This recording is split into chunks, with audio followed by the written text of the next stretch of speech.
deter yung component niya or parang negative ang energy na nadadala niya. That's not gonna happen. Plays like this, Clifford Hodge, boom, palpal. Ooh, that was in and out for Jonathan.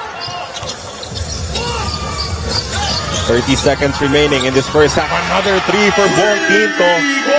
Pangatlo na yan in the first half. Yes. Impressive coming from the Fuel Masters. Yes.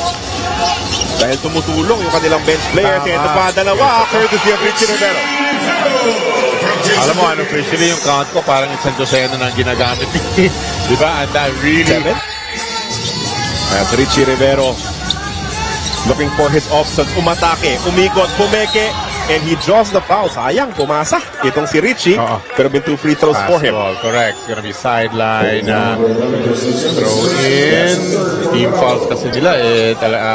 Parang isa lang ata ang kanilang team foul pa.